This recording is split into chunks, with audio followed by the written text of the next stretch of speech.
నమస్కారం అండి. నా పేరు వి లింగన్న.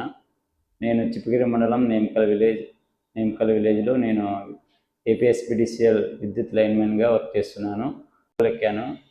పోలెక్కిన తర్వాత నాకు విద్యుత్ శాఖ తగలడం జరిగింది. ఆ తగిలిన తర్వాత నేను కింద పడినాను.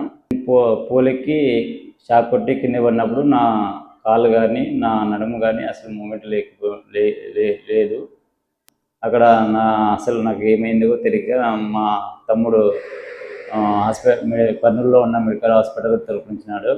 అక్కడ డాక్టర్ విశ్వకుమార్ సార్ స్కానింగ్ చేయించి అక్కడ బ్రెయిన్ సర్జరీ చేయాలని చెప్పినారు. 1 వీక్ తర్వాత రిలీవ్ చేసినారు. రిలీవ్ చేసిన తర్వాత ఫిజియోథెరపీ చేయించుకోవాలి ఇంటికాడ చెప్పింటే ఫిజియోథెరపీ చేయించుకున్నాను. తర్వాత ఇప్పుడు నా పని నేను చిన్నగా నడుస్తున్నా, నా వర్క్ నేను చేసుకుంటున్నాను. చేసినందుకు విశ్వకుమార్ సార్కి, మెడికల్ హాస్పిటల్ వారికి నా యొక్క ధన్యవాదాలు.